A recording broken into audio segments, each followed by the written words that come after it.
బలమును ఘనతను వస్త్రములుగా ధరించుకుందంట. 26th verse, she's a wise woman.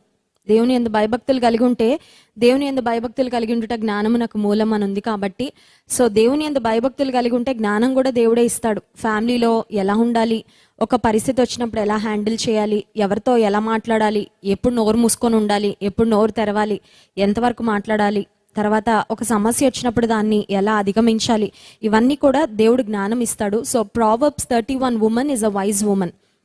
ఆ తర్వాత 27, ఆమె తన ఇంటి వారి నడతలను బాగుగా కనిపెట్టినంటే షీఈ్ అ వాచ్ఫుల్. ఇంట్లో వాళ్ళు ఎక్కడికి వెళ్తున్నారు, ఏం చేస్తున్నారు అన్నీ తెలుసు.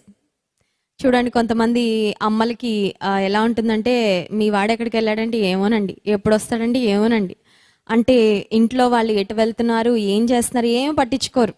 ఆ తర్వాత సడన్గా అంతా కొంప మునిగిపోయిన తర్వాత, పరిస్థితులు అన్నీ చేదాటిపోయిన తర్వాత అప్పుడు మేల్కుంటుంది తల్లి.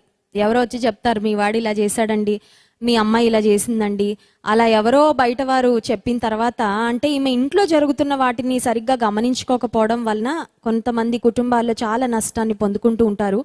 సో ఈమె she's a watchful woman, she's a good manager of the house. ఇంటిని చక్కగా నడిపించే స్త్రీ. అండ్ ఫైనలీ ఆమె పొగడబడుతుందంట, కొనియాడబడుతుంది. 29th verseలో ఆమె కుమారులు లేచి ఆమెను ధన్యురాలందరూ. 28వ వచనం. సో ఆమె పిల్లలు లేచి చెప్తారంట, మామ్ యు ఆర్ బ్లెస్డ్ అని. సో యెహోవా యందు భయభక్తులు కలిగిన స్త్రీగా ప్రావర్బ్స్ 31లో ఉన్న లక్షణాలన్నీ మనలో ఉంటే ఖచ్చితంగా మనం ఒక గాడ్లీ ఉమెన్గా తయారవుతాం. I hope and pray that all the women who are watching this live programme would become godly women. అందరూ కూడా దేవుని యొక్క వాక్యపు విలువల ద్వారా జీవితాన్ని కట్టుకొనుట ద్వారా దైవికమైన స్త్రీలుగా ఉండాలని హృదయపూర్వకంగా కోరుకుంటున్నాను.